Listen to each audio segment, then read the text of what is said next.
Buildings in battle royales are stupid. You'd think in a game genre all about exploring the map and being the last one standing, you wouldn't pass the same house 5 times in a match. Then, when you do find one that's actually unique, why does it look like this? Or this? Or, well, I don't know, this one's actually kind of cool. The big 4 battle royales all have their own spin on what a building should be, and while they are all different, I'm gonna review them together using these 4 categories: simplicity, variety, functionality, and destructibility. Are you ready?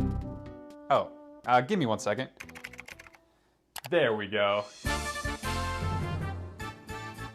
Why are there 3 of you? I agree. You've gotta be kidding me, right? Cutscene. Buy the battle pass. Buy the old battle pass.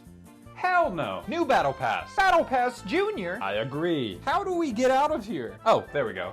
It's Warzone time, baby. The buildings in Warzone have always been stupid to me. Sometimes they are wonderfully crafted and fit the theme of the map, but the majority of the time, like in Al Mazrah and Urzikstan, it's a complete disaster. First up, simplicity. Verdansk and Rebirth Island were perfect. We had very distinguishable POIs, similar assets throughout, and most importantly, these buildings were easy to navigate. Now, with the recent maps, what the hell were they thinking? I would legitimately wager that 80% of the structures found in Al Maz and Urzikstan were made by a toddler. Seriously though, who the hell puts windows in a frickin' bathroom? A 1-story garage is simple, but when my scavenger box is on top of the roof with no actual way to get to it, what the hell are we doing here? The newer Resurgence maps, Vondel and Ashika, actually do well with the layout of the structures in my opinion. The problem is, there's zero incentive to be inside of most of these buildings when the entire lobby is just loadout camping the roof, fighting to the death underground, or rotating to circle in the water. Variety is what really baffles me though. Take Urzikstan for example.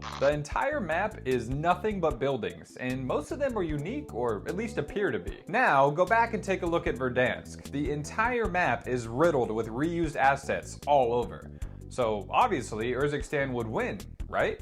More variety is better, right? Well, yes, but not in this case. Verdansk, having familiar structures with the same access points and the same loot layouts, help maintain the flow across the map. Whereas Urzikstan feels like AI-generated shacks with no connection between them, and it makes it terrible to explore. Even if you manage to find a similar structure, something about it's fucked up. Whether it's zipline placement, random windows being placeholders, or I don't know, even the loot spawns, something is not gonna feel right.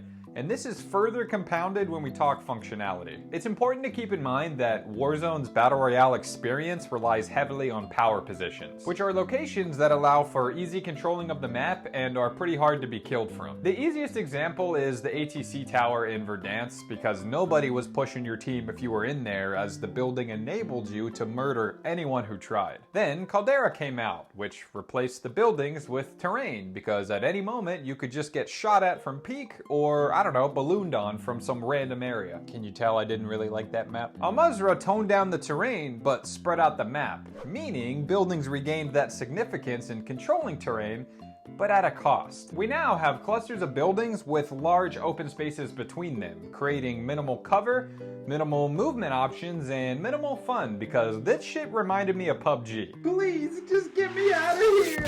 And this takes us to Urzikstan, where power positions don't seem to exist because everywhere is a big ass building with multiple floors to be shot at by multiple teams. So yeah, take your pick out of those 4.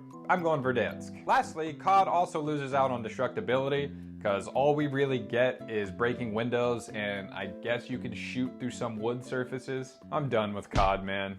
It's time for a new house. Welcome to your new home in Pleasant Park, a lovely neighborhood full of excitement and social gatherings. Your corner lot, nicknamed the Brick House by the Sweats, is a 2-bed, 1-bath beauty, featuring a garage and views of a... Oh, come on, dude, there's a door right there. Fortnite's buildings, as goofy as they may be, are 100% the best of the bunch. 50% of the time. Yes, I'm biased towards the OG stuff, but the dichotomy between the Battle Royale and the Reload maps is just way out of hand. Simplicity-wise, take a look at the current maps. Here's Reload. You take one look and you know what every single POI here is gonna look like when you arrive. And in comparison, here's the Battle Royale map. What the hell happened? For example, the raft looks like one big building with some towers. And when you arrive, it's a giant-ass, multi-layered prison that even after landing there like 20 times, I still don't know how to navigate it. Now, not every POI is a jumbled mess. I mean, there are some good examples of easy-to-understand buildings on this map. But there is a clear difference between what was and what exists now. Variety in Fortnite is a double-edged sword. Reload reuses assets throughout the map in both good and bad fashion. These stupid-ass sheds are placed all over. It's literally a builder's hut from Clash of Clans. A good example is Doghouse, which is featured in both Pleasant Park and Retail Row, with a unique placement in each POI that changes the way you play around it. You can't peek the same angles in Retail that you can in Pleasant. I told you he had a sniper. The BR map, outside of maybe just the gas stations, has entirely unique structures that fit the theme of each POI, which, yeah, I mean, I really do appreciate, but there is nothing that ties them together, and it just comes off as too much. Like, come on, man, what even is this? Functionality is also hit or miss. On one hand, you have probably the best looting experience with chests and loot on furniture. And on the other hand, once you have the loot, you probably don't want to stay inside the building. Why? There's almost zero reason to fight inside out from Fortnite. You're almost always gonna be on the roof or just peeking a door. Why? You can't shoot out these fucking windows. But you sure can see me taking a shit in this bathroom. Well, howdy, partner. You got a nice tool over there. Now, in PUBG, for instance, you have advantage fighting from inside a building.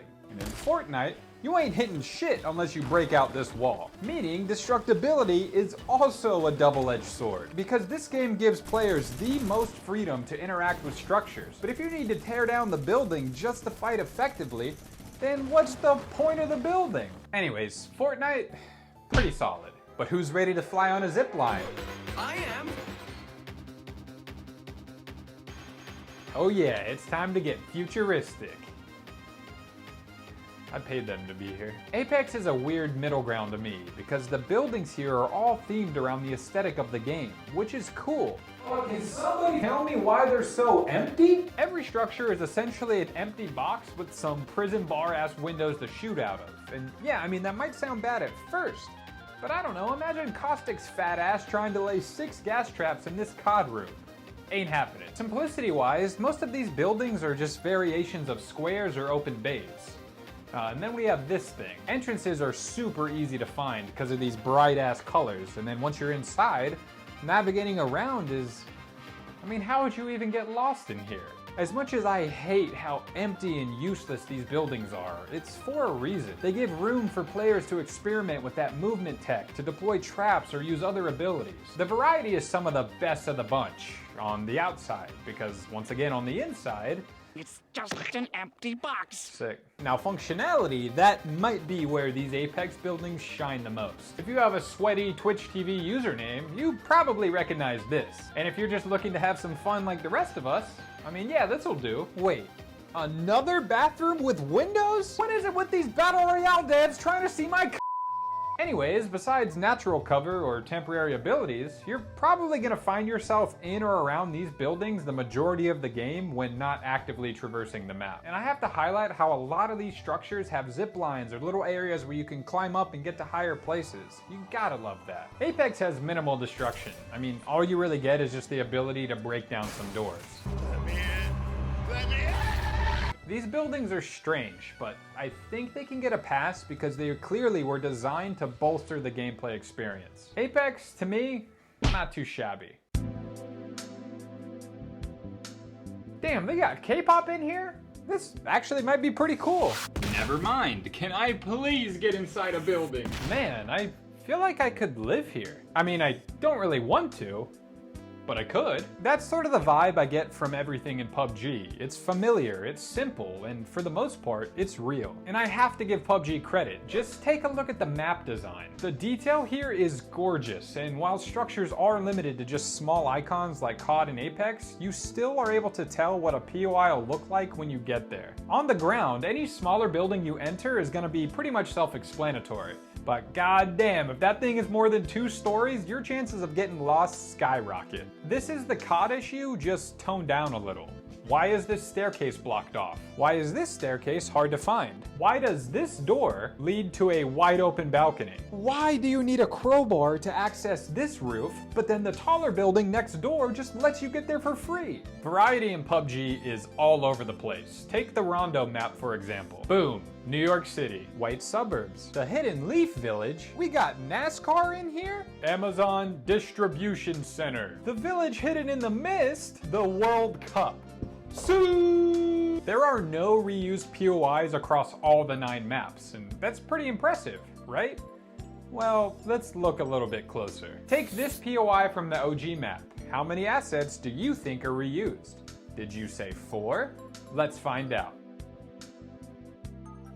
A fuck ton. And I'm not nitpicking here. This cookie cutter approach to structure reuse happens over and over and over in multiple different POIs. However, I can understand why the devs did this when you can fit every other Battle Royale map inside of a single PUBG one. Unlike Fortnite, you can legitimately fight from cover here, and it's actually in your favor to do so. Weapon blocks still happens, but it's mainly concentrated on these stupid fucking rooftop walls and not the windows. Why the fuck does this staircase have feet finder? Secondly, I literally cannot make this up anymore. Why? Tell me why does every single goddamn Battle Royale have windows in the bathroom? There isn't much in the way of destructibility in PUBG, but hey, it's slightly better than COD. You know, you got your standard door and window elements, plus some maps have walls that can be broken. So yeah, there's nothing crazy in comparison to like Fortnite, but remember, this is the real Battle Royale, and it's just as shitty as real life. I'll put PUBG below Apex, but above COD.